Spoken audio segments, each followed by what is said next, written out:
Revolutionary talk for revolutionary times. Promoting peace, liberty, and prosperity around the clock. LibertyTalk.fm.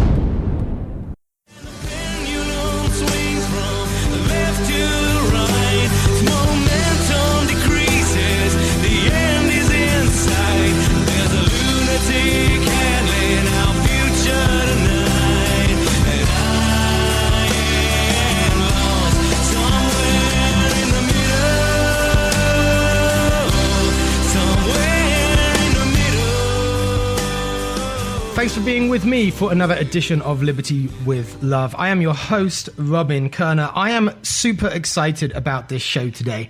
Some of you may know that I had a book published last year. And one of the things that I wrote about in that book is about the, you might say, relationship between relationships and political differences or alliances. And I want to set up the show today by just reading a few sentences out of that book, because it's going to make it clear why I wanted to get on the guest I have on the show today. So I said the following: as cultural gaps are bridged through actual human relationship, the separateness of that, quote, other group, unquote, on which any suspicion I may have of their motivations depends, ceases to exist. Collapsing the subcultural divides in our society through actual human relationship does something bigger and better than resolving our political differences. It dissolves them. It dissolves them because it reveals that much of what we thought were differences of political principle are really rationalizations of the suspicion we feel toward those whose experiences and pleasures we simply cannot imagine sharing. Today I have on the show Shane Windmeyer. And Shane is the founder of Campus Pride, and a few years ago, but I only discovered it more recently, wrote an article on the Huffington Post regarding his deepening relationship with the founder of Chick-Fil-A. And some of you may remember the controversy at the time. I think it was like 2012, 2013. Is that right, Shane? Yeah. Yeah, it was. Yeah. Yeah, and it was... Well, you know what? I'm just going to stop right there. Shane, I'm going to let you introduce yourself and introduce this story, because you're going to do so much of a better job than I will, which, of course, is precisely why I have invited you on the show, and thanks for coming. Oh, no worries. Thank you, Robin. This was actually longer ago than I remember, right? It seems like just yesterday. But it was, I believe, July 2012.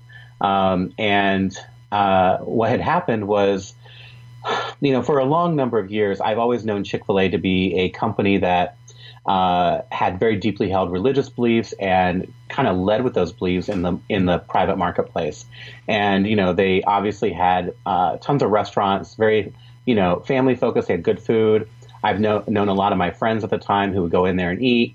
I decided, when I heard, over a period of 10 years, right, that they had been giving money to organizations that are very anti-gay, anti-LGBT, who were funding kind of very extremist activities, that I had never personally wanted to go into one, because I didn't want my money supporting that, which as consumers, we have that right to decide where our money goes. And so I was always pretty consistent about that, but I knew I had gay friends that loved their chicken and would go in there anyway.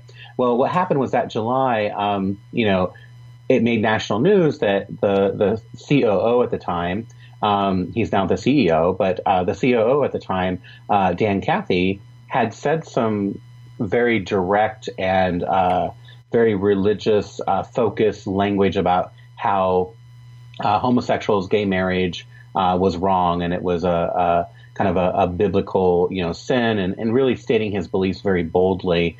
And it got national news headlines about how the CEO of Chick-Fil-A has come out against gay marriage, which I had assumed and would have known that for a number of years, because they had given, roughly, several millions of dollars over a period of years to these anti-LGBT, very extremist organizations. And so it got really conflated in the news. It started, getting a lot of bandwidth. We had young people who were writing us, more directly, because we always had young people who had concerns and problems with Chick-Fil-A because of their donations, but it became very very well known, what Dan had said. And just to be clear, Shane, the context of this, when you're saying anti-LGBT organizations, you don't just mean organizations that took a stand against gay marriage specifically, right? Organizations whose actions were having greater consequences for the LGBT community. Is that correct? Yeah. So, I try to use language very intentionally. Anti-LGBT covers so much, but I'm really talking about very extremist organizations that will use rhetoric that demeans or that perpetuates violence or hate toward a group of people. Okay. So it's one thing to say, I believe that, marriage is between a man and a woman. It's another thing to say, all homosexuals are pedophiles and should be, killed or murdered, or, they should be locked up, right? Like that's Absolutely. a different type of language. And, yeah. And so, the Family Research Council, the head of the Family Research Council, Tony Perkins, has used some pretty demeaning and hateful language, really demonizing homosexual gay people. And so the Family Research Council was one of those groups, Focus on the Family, which, again, it sounds like a great name, but they had funded anti-LGBT actions in Uganda to kill homosexual people. And so those are the types of organizations I'm talking about. Absolutely. Okay. So thank you for that clarification. And basically Dan had said these comments and it became a national news story. Campus Pride, because we have relationships on over 1,400 college campuses across the country, we had student leaders who were LGBT reaching out to us saying, what can we do about this? And so our focus was not about what Dan said, because I believe everyone has a right to their freedom of speech, but it was the monies that were going toward these extremist anti-LGBT organizations, these hate groups, because at least two of them were defined as hate groups by the Southern Poverty Law Center for their demeaning language and actions. And so we focused on those donations and we created a boycott that was really about educating the consumers, students on college campuses that, roughly about $10 million over a period of, I believe, 7 or 8 years had went to these groups. We were not saying that Dan Cathy doesn't have a right to what he said.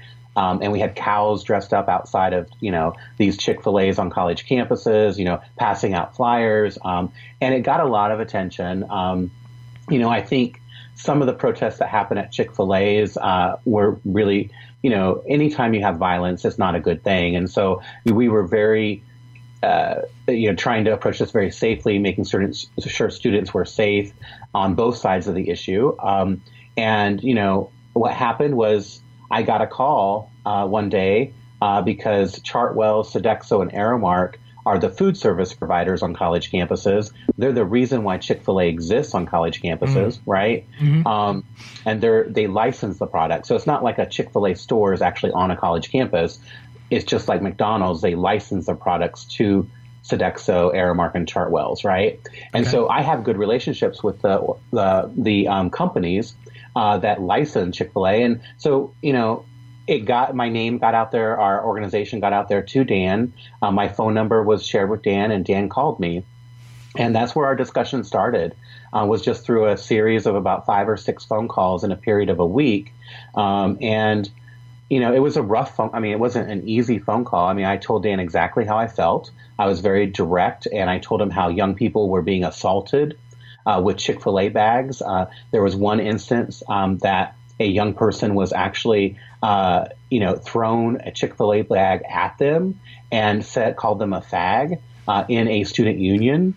There were other instances where the Chick-fil-A brand has become kind of like an anti-safe space where young people didn't feel safe because their friends were eating Chick-fil-A around them. Now, just so I'm clear, did those actions, Shane, happen after this controversy became a national story, and therefore Chick-fil-A, on account largely, I guess, of your work, became a symbol of something? And so it was kind of used aggressively from that point because it was given a kind of extra power?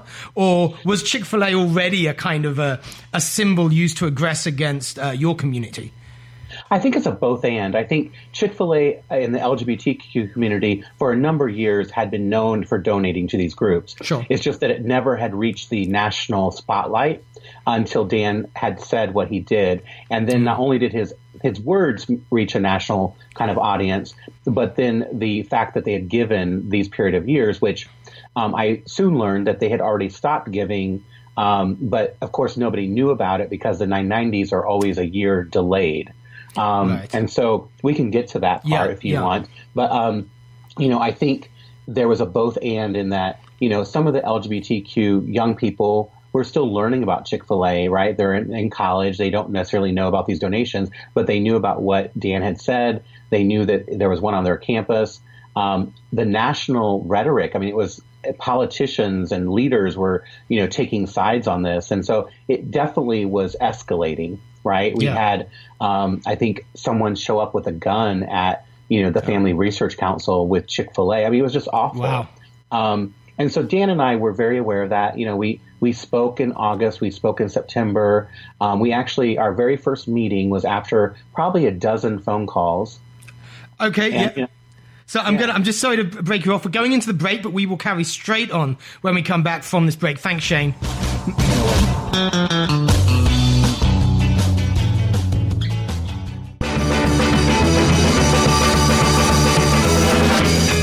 Koerner. I'm speaking to Shane Windmeyer, founder of Campus Pride, and we're talking about how he developed a relationship with I think it's fair to say, anti-gay marriage, Chick-Fil-A. Go right ahead, Shane. I interrupted you in full flow at the end of the last segment. Oh, no problem. Relationships take time, and just like Dan and I, we had a series of phone calls where I was very direct and shared all the awful things that were happening around his company. And he was very concerned, actually. He kind of surprised me with his level of care and his concern. He doesn't want anyone to be hurt. He didn't want anyone to be harmed. I think there was a lot of heightened rhetoric that happened. So can I ask you a question about that? Because in a way, this goes to the core of what really, really interests me. And it may not be an easy question to answer, but give it a go, please. Why were you surprised that he cared? I think I was surprised because I had family in my background. I had people I've interacted with who, my husband and I, we've been together since 1995. And so it was very difficult getting my family, particularly like aunts and uncles, to really show us respect and to recognize us as real human beings. And so, when you hear someone, with the religious rhetoric, you automatically, because you've been hurt or harmed by something, growing up, you put up your shields and you put up these barriers to listening and to hearing people. And so, I think that's part of it. And I'm lucky. I have a family that's very open and accepting now. There's some kids out there, especially young kids of color, or, young transgender kids who they're still hurt and harmed. They're not living, as lucky as I am in my life today. So if I get this wrong, please put me right. There's something here which seems to be a psychological phenomenon that people on all sides, pretty much of all issues, are engaged in. And I think it's probably because we're human and it's the way our brains are wired, which is, in your case, you hear something from someone that sounds like he's part of a group that has harmed you, and therefore you make that assumption. He's one of those people. And it's that same kind of generalization that and you, again, correct me if I'm wrong, that members of your community in some ways have been victims of too, right? There's kind of like a common psychology. And we see it a lot in identity politics more generally.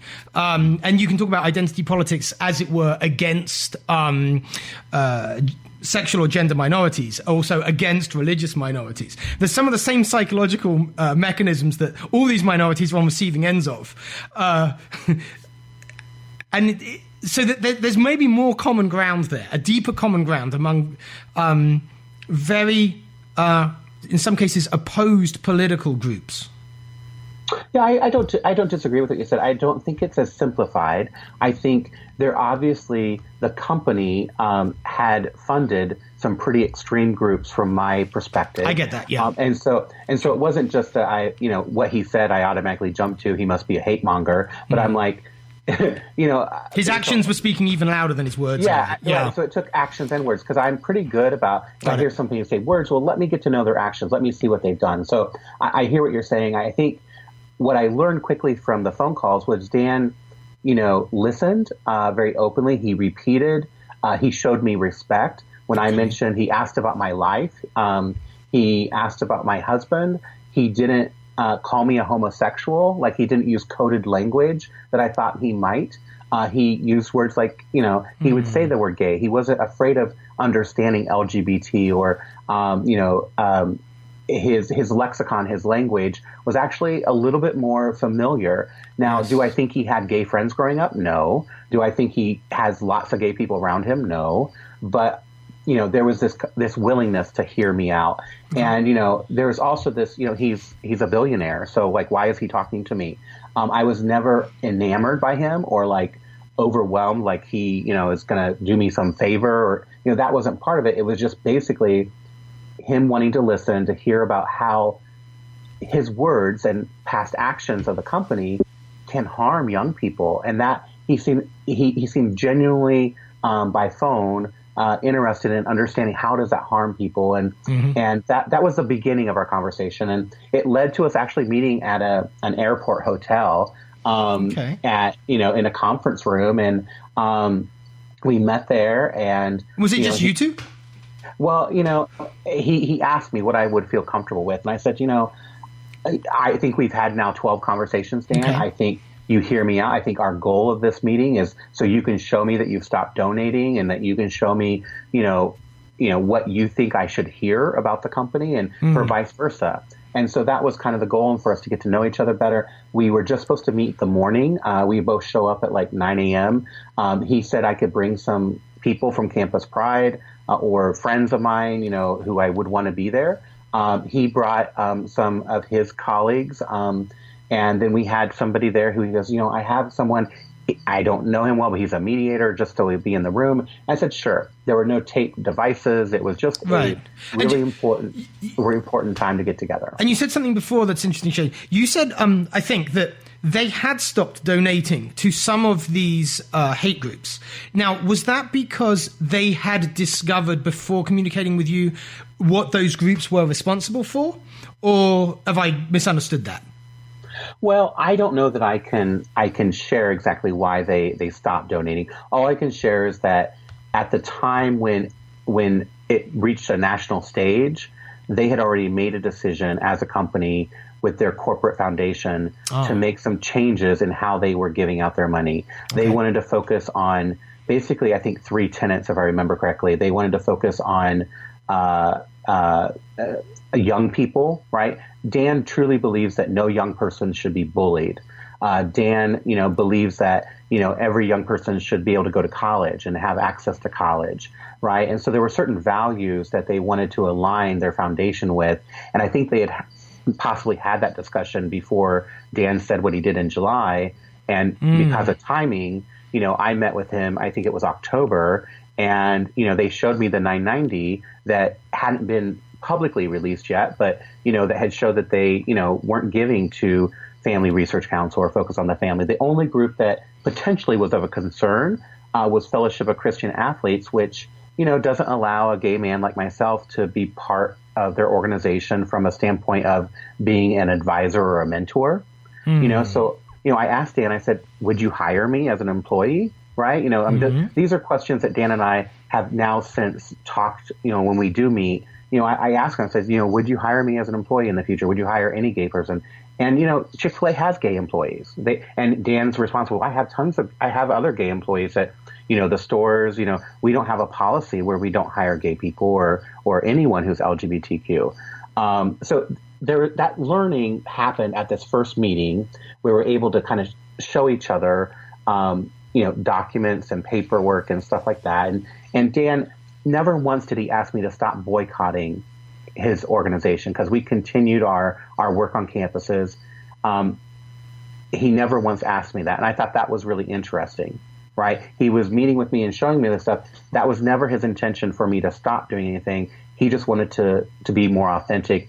I think he was trying to seek potentially another voice, right? Somebody who he could see if he could trust, if he could see if he could, talk to about these issues.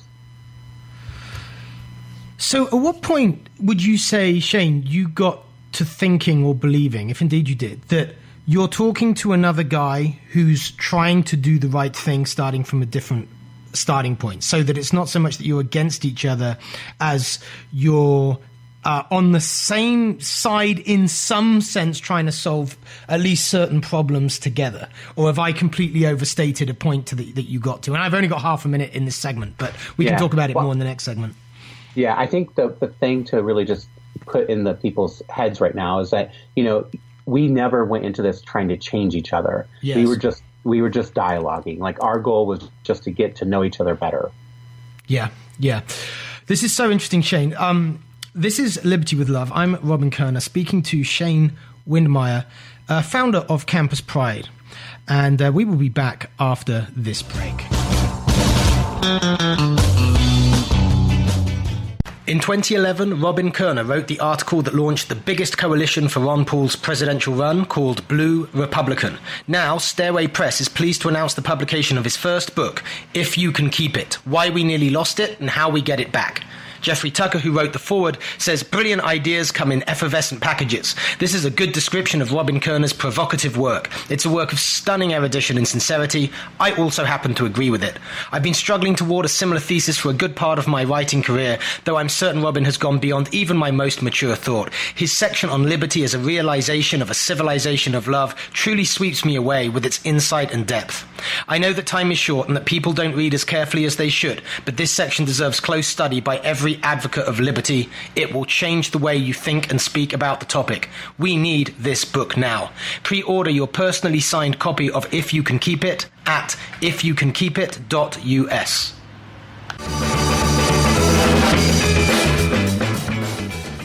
Okay, Shane. So this is very interesting. You had these. Was it a meeting or a number of meetings in private with Dan before your relationship with him became actually public and on quite a big stage? Tell us about that. Yeah. So our relationship was never meant to be like a public relationship. It was never meant to be something that Campus Pride wanted attention for. Or I wanted attention, or Dan wanted attention. We all knew that things were escalating. There was also other things happening in Chicago around Chick-Fil-A wanting to expand in the city of Chicago, and there was an alderman there who, was creating some political discussion around what Chick-Fil-A was doing or not doing, and so there were several things that were happening around the same time.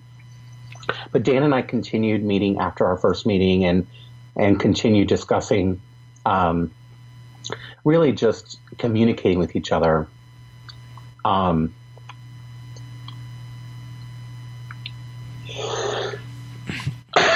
sorry. You're good. I have an awful cough.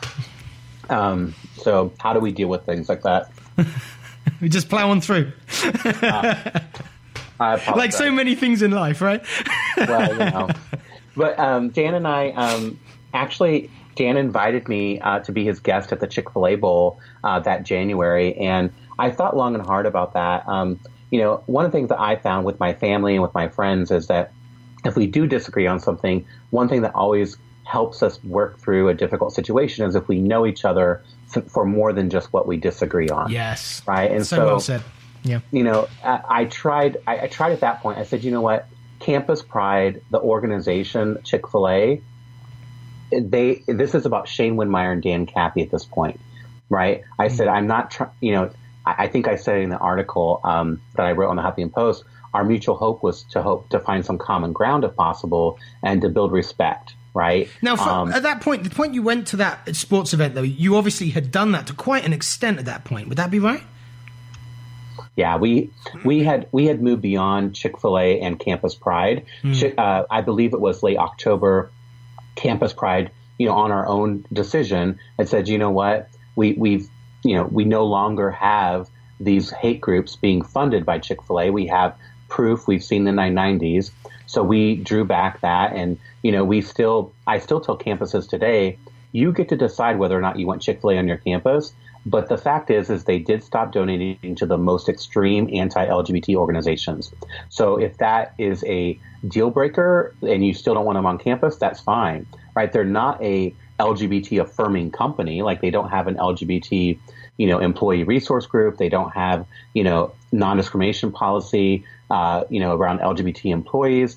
But, they did stop funding the most anti-LGBT groups. So, no, hold on. Just when you say they don't have a non-discrimination policy, that's interesting to me because the normal way of not discriminating against somebody is just to not discriminate. You don't actually have a positive policy saying you're not discriminating. In fact, you only kind of need that if you're already working in a context of discrimination. And I understand why that's relevant for the LGBTQ community these days. But that in and of itself wouldn't seem to be an issue, would it? Or am I missing something?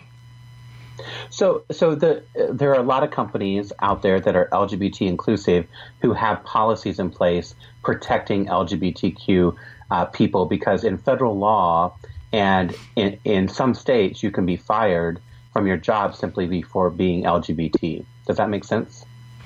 Yes, it does. Now, that's fascinating. I almost want to take a tangent on that, because I didn't know that you can actually, by declaring a sexuality or a gender, you can be fired legally?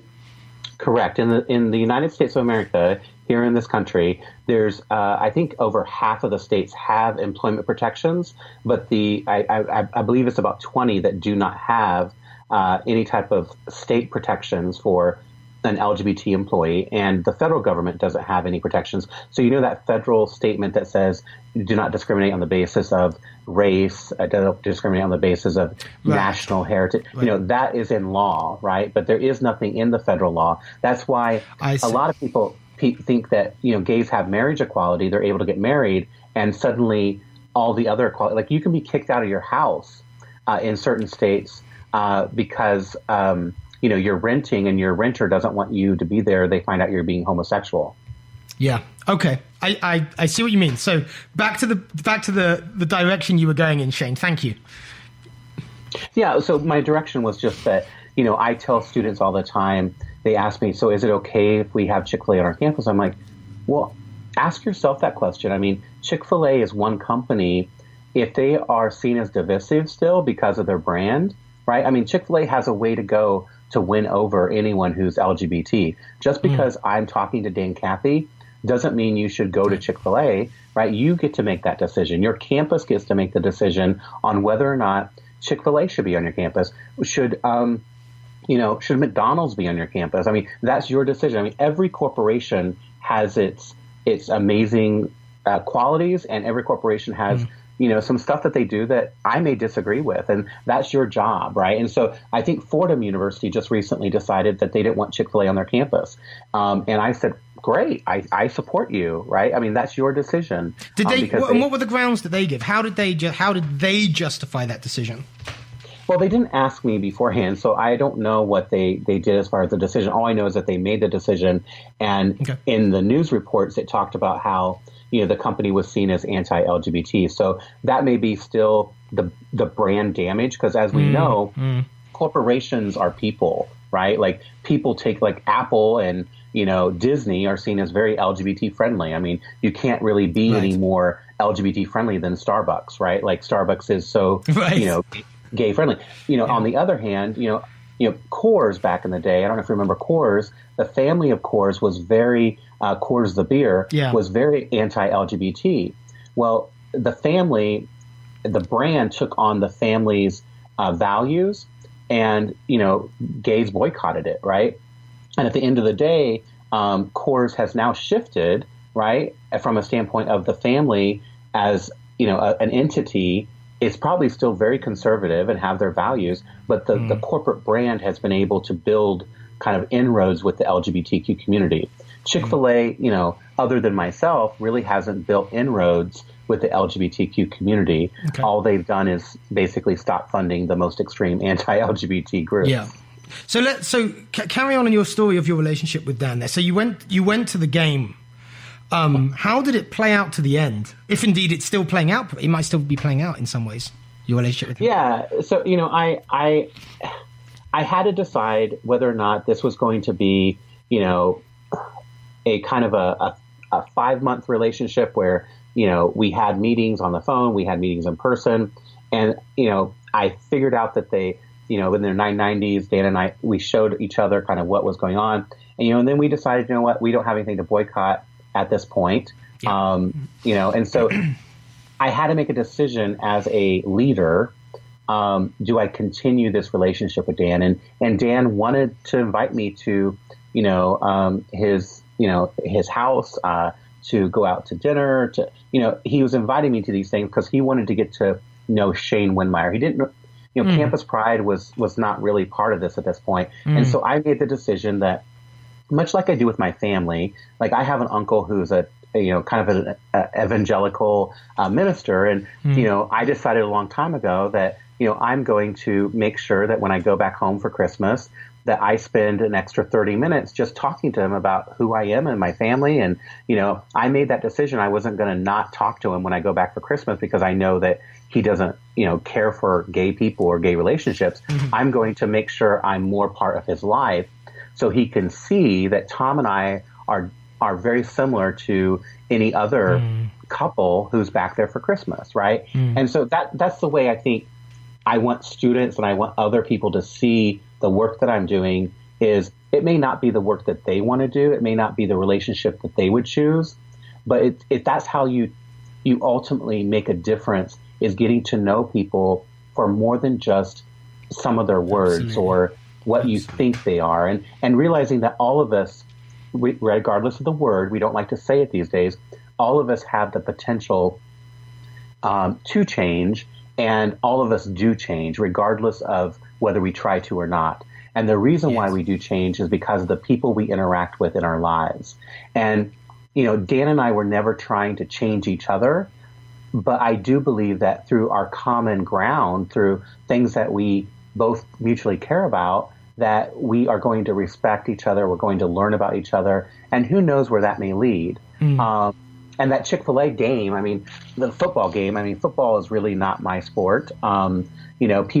I got criticized for going to that football game by the LGBT movement because, they were upset that I even, sat down with Dan Cathy at the same table because, and then there were people on the other side who were criticizing, why would you sit down with a homosexual, right? And so we got caught in the middle, but what was great about the middle is that there were at least, a huge opportunity in the middle of about maybe 60% of our population who want to see people sitting down and talking, who want to have these conversations. And so, that Chick-Fil-A Bowl was a football game. It was great because Dan had access to everything. I got to see and do a lot of things. But if people said, well, you got bought out by Dan because he showed you the Chick-Fil-A Bowl and, took you behind the scenes. I'm like, if Dan really wanted to buy my loyalty, he would take me to a Broadway production. He wouldn't take me to a football game. I didn't mind the football game. Trust me, it was fun. But,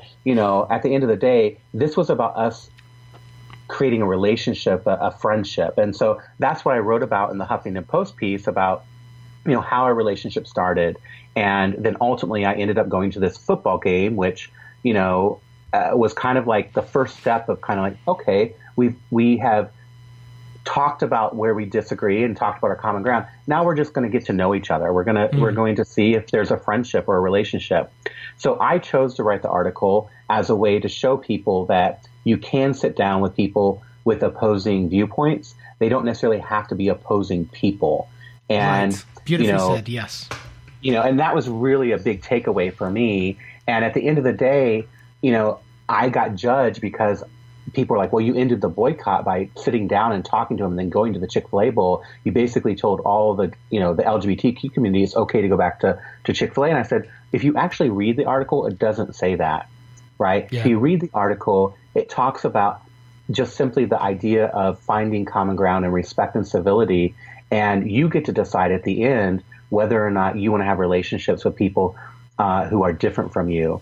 And people are like, well, how can he be your friend if he doesn't believe in you and your husband's marriage? I said, I have a lot of friends and families who don't believe everything that I believe, right? I don't want to have friends who are just like me, who believe everything that I do. I want to have friends who have different ideas and different perspectives. And, maybe by having those types of friends, we all learn something from each other, right? I have a great respect for Dan and his religious beliefs, but I also am not going to say that his religious beliefs should be the law of the land because we have a separation between church and state, right?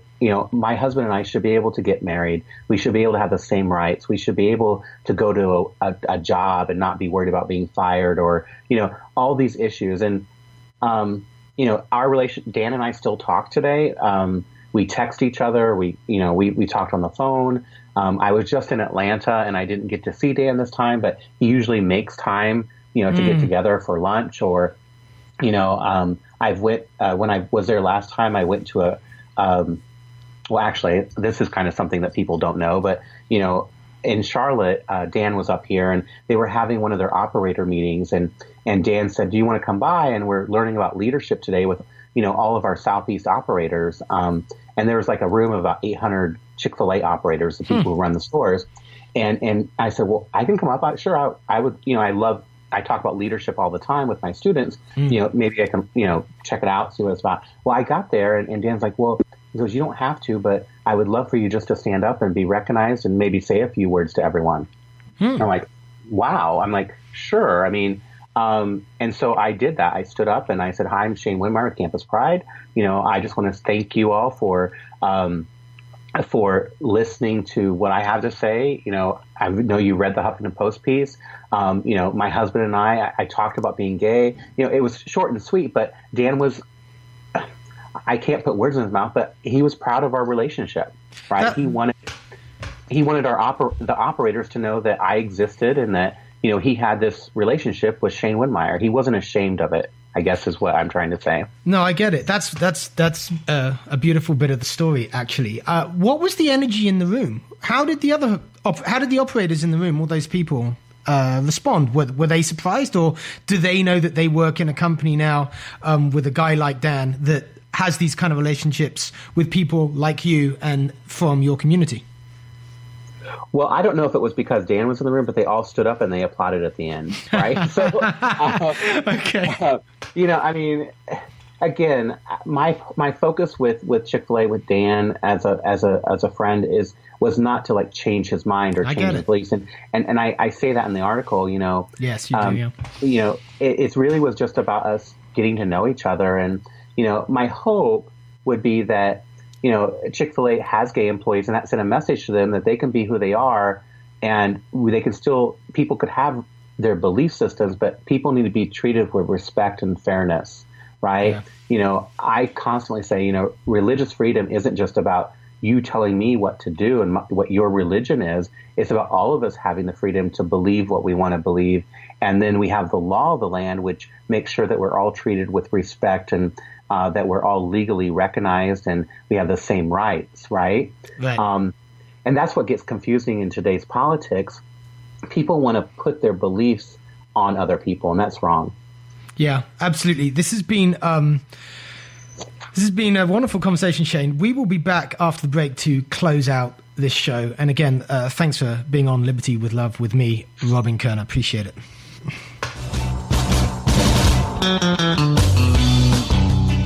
Okay, Shane, so I've got one quick question to ask you to close out the show. How has this changed? I mean, I know you said that your purpose and Dan's purpose were not to change each other, and yet I think you've been changed in a positive way.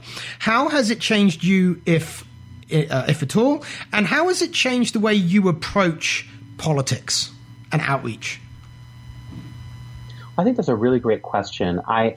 It's now been almost 5 years, I guess, since this happened and since Dan and I kind of started meeting. And I think I am more aware that there are sometimes things said in the media that you really need to know a person to know who they are. And, I think that, the fact that Chick-fil-A had decided to stop funding the most anti-hate groups, that's a good thing. And, at the end of the day, though, actions are important, right? And so, sure. I never tell people that Chick-fil-A is an LGBT friendly company or inclusive or progressive company, but there has been steps taken to kind of put down the chairs or the bats or whatever, and to sit down at a table and have these conversations. And conversations and dialogue is what leads to a stronger community. And I think that's the same in politics, and how I approach politics is very community minded. We need to have politicians that are trying to build community and get people talking to each other, not about dividing people. And, I understand identity politics. I understand the importance of recognizing people around identities. But at the end of the day, we need to bring people together and to talk through our issues and see if we can find what will benefit the most people. And I think the big problem is capitalism has its pluses, but at the end of the day, capitalism divides people between the haves and the have-nots. And I think that's seen through, people who have money and don't have money, right? And so at the end of the day, we have to be willing to sit down and build community. And I think that's hard. That is hard, and thanks for doing what you do toward that, Shane. I appreciate it. And once again, I appreciate your time. What's your URL for Campus Pride? Sure, it's campuspride.org. Thank you very much. This has been Liberty with Love. This is Robin Koerner.